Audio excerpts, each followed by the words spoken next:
क्या आपने कभी ऐसा इंसान देखा है कि अच्छी इंग्लिश बोलता है और वो रिक्शा चलाता है? क्या आपने कभी ऐसा इंसान देखा है कि अच्छी इंग्लिश बोलता है और वो चपरासी की नौकरी करता है? क्या आपने कभी ऐसा इंसान देखा है कि अच्छी इंग्लिश बोलता है और वो मजदूरी का काम करता है? नहीं देखा होगा। अगर देखा भी होगा 99% 1% देखा होगा वो अपनी मर्जी से काम कर रहा होगा। अगर आपके पास काबिलियत है, वेल एजुकेटेड है, आप अच्छी इंग्लिश बोलते हैं तो आपको जॉब भी अच्छी मिलेगी, आपको मैनेजर की जॉब मिलेगी, आपको जो है सीईओ की जॉब मिलेगी।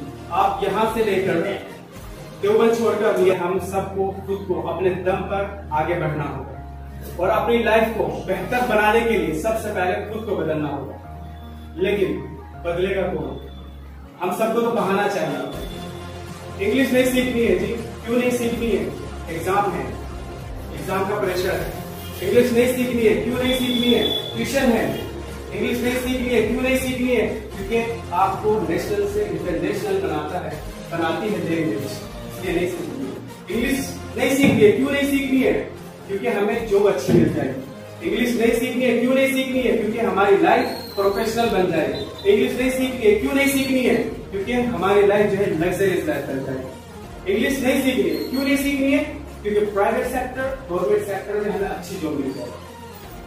क्या आपने कभी ऐसा इंसान देखा है कि अच्छी इंग्लिश बोलता है और वो रिक्शा चलाता है?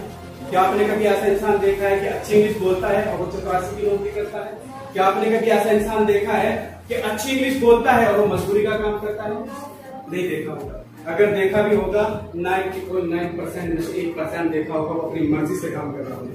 अगर आपके पास काबिलियत है, वेल एजुकेटेड है, आप अच्छी इंग्लिश बोलते हैं तो आपको जॉब भी अच्छी मिलेगी, आपको मैनेजर की जॉब मिलेगी, आपको जो है सीईओ की जॉब मिलेगी। आप यहाँ से लेकर देवबंद छोड़कर, मुजफ्फरनगर छोड़कर, मेरठ छोड़कर दिल्ली में चले जाइए। आप किसी अच्छी फैमिली में पहुंचिए, आप किसी अच्छी सोसाइटी में पहुंचिए, आपको पता चल जाएगा कि आप कहाँ पर स्टैंड करते हैं। जब वहाँ के स्टूडेंट 10th क्लास अपने लेवल के स्टूडेंट देखें 10th 12th में कौन पढ़ रहा है, फिर उनसे कम्युनिकेट कीजिए, आपको पता चल जाएगा आप कहाँ, आपको पता चल जाएगा आप कहाँ हो, कहाँ स्टैंड कर रहे हैं। जब वो बात करेंगे, वो इंग्लिश टू इंग्लिश में बात करेंगे और आपके सर से सारी बातें निकल जाएंगी, तो आपको पता चलेगा कि आप कहाँ स्टैंड कर रहे हैं। आपको ऑकवर्ड फील होगा, आपको बहुत बुरा फील होगा जब आप सोचेंगे हम कहाँ स्टैंड कर रहे हैं, तो अभी तक कुछ सीखा ही नहीं। इसलिए इंग्लिश को कई सारे टाइटल्स मिले हैं। इंग्लिश को रिकॉग्नाइज किया गया है, इंग्लिश को इंटरनेशनल लैंग्वेज कहा गया है, इंग्लिश को कॉर्पोरेट लैंग्वेज कहा गया है, इंग्लिश को साइंटिफिक लैंग्वेज कहा गया है, इंग्लिश को ग्लोबल लैंग्वेज कहा गया है। इतने सारे टाइटल्स मिलने के बाद भी अगर हम अभी भी इंग्लिश से डेस्टिट्यूट रह जाते हैं तो मुझे लगता है कि हम अपनी लाइफ में कुछ ना कुछ बड़ा खो रहे हैं, हम अपनी लाइफ से कुछ ना कुछ बड़ा मिस कर रहे हैं। अगर मैं इंडिया की बात करूं तो इंडिया में बहुत सारे स्टेट्स हैं, लैंग्वेज चेंज होती है, कल्चर चेंज होते हैं, स्टेट चेंज होते हैं। कहीं पर हिंदी बोली जाती है, कहीं पर इंग्लिश बोली जाती है, कहीं पर उर्दू बोली जाती है, कहीं पर पंजाबी बोली जाती है, कहीं पर गुजराती बोली जाती है। जितनी भी लैंग्वेजेस ये सब क्या है, लिमिटेड, ये सब लिमिटेड है। लेकिन इंग्लिश एक ऐसी लैंग्वेज है जो इंटरनेशनल लैंग्वेज। अभी तक मैं 3 कंट्री को विजिट कर चुका हूँ। सऊदी अरब गया, 3 बार उम्रा किया, बहरीन गया, दुबई गया, विजिट करके आया। लेकिन जब मैं वहां पे गया मुझे कुछ ऐसा नहीं लगा कि मैं कुछ अलग दुनिया में आ गया। क्यों? क्योंकि लैंग्वेज मुझे इंग्लिश आती है।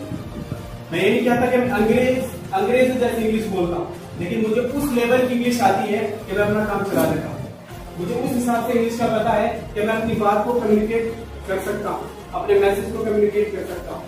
मैं ये नहीं कहता हूँ कि मैं ओबामा जैसी इंग्लिश बोल लेता हूँ, नहीं, लेकिन उतनी इंग्लिश मुझे आती है कि मैं अपनी एजुकेशन को रिप्रेजेंट कर सकता हूँ, अपनी कंट्री के बारे में बता सकता हूँ, अपने आप के बारे में बता सकता हूँ, मैं किस कॉलेज से पढ़ा हूँ इसे भी बता सकता हूँ।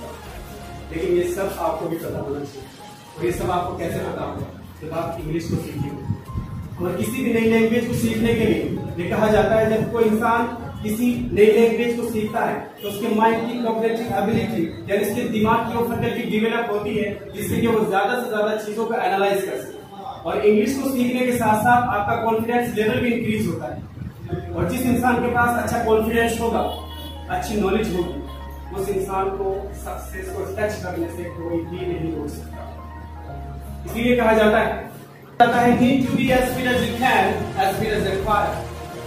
अपनी बॉडी को, अपने माइंड को, अपने एजुकेशन को, अपने स्किल्स को जिस लाइन में भी आप जा रहे हैं, कि परफेक्शन तक पहुंचना है। और परफेक्शन तक इसलिए नहीं पहुंचना है कि आप दूसरों को दबा सकें, परफेक्शन तक इसलिए पहुंचना है कि कोई आपको ना दबा सके। आपको आपके राइट्स, आपके हक मांगने आने चाहिए और वहां तक आप कब पहुंचे, जब आप काबिल होंगे, आपकी एबिलिटी अच्छी होगी, आपको सब मांगना आ जाएगा, आपको बोलना आ जाएगा, तब आप वहां तक पहुंचे। इसलिए मैंने पहले भी कहा, अगर आपको टीचर बनना है तो ऐसा टीचर बनना है कि टॉप की लिस्ट में आपका नाम आए। अगर आपको इंजीनियर बनना है तो ऐसा इंजीनियर बनना है कि टॉप की लिस्ट में आपका नाम आए। डॉक्टर बनना है तो ऐसा डॉक्टर बनना है कि टॉप की लिस्ट में आपका नाम आए। माय डियर फ्रेंड, हमें देखना है कि हम कहां पर स्टैंड करते हैं। सबसे पहले देखने वाला पॉइंट, जहां तक मैंने चीजों का एक्सपीरियंस किया है, कभी अपने टाइम के साथ खिलवाड़ मत करो। दुख की बात यह है कि टाइम बहुत कम है और खुशी की बात यह है कि अभी भी टाइम है। इसलिए जो भी आप बनना चाहते हैं, जो भी आप करना चाहते हैं, डिसीजन लेने में कभी टाइम मत लगाओ। अगर आप डिसीजन लेने में टाइम लगाते हैं तो एक दिन ये टाइम डिसीजन ले लेगा कि आपका क्या करना है, और टाइम के पास भी टाइम नहीं होगा कि वो दोबारा से आपको टाइम दे सके। क्या आपने कभी देखा है कि कोई बूढ़ा इंसान फिर से वो जवान हो गया है? क्या आपने कभी कोई ऐसा देखा है कि एक बच्चा पैदा हुआ है, वो बुजुर्ग हुआ है, फिर धीरे धीरे वो जवान हुआ, फिर धीरे धीरे वो बच्चा हुआ? क्या कभी आपने ऐसा देखा है? क्या कभी आपने ऐसा देखा है कि एक पेड़ है, कुछ दिनों के बाद वो छोटा हुआ, फिर छोटा हुआ, फिर छोटा हुआ? कभी आपने ऐसा देखा है? टाइम पीछे नहीं जाएगा, टाइम आगे की तरफ जा रहा है। हमारा जो टाइम है वो चल रहा है, हमारी जिंदगी में से कम हो रहा है। इसलिए जो टाइम मिल रहा है वो अभी सही टाइम है। आप कभी भी ये ना सोचे कि देख लेंगे, हम बात कोई कर लेंगे, अभी तो हमारे पास बहुत टाइम है। इसलिए मैंने एक दिन पहले भी बताया था आपको कि जिसने कहा कल, उसका दिन गया कल, जिसने कहा परसों, बीत गए परसों, और जिसने कहा आज, उसने किया आज। इसलिए जो टाइम अभी है इसी को समझना है और आगे बढ़ना है। Are getting my point? Thank you so much.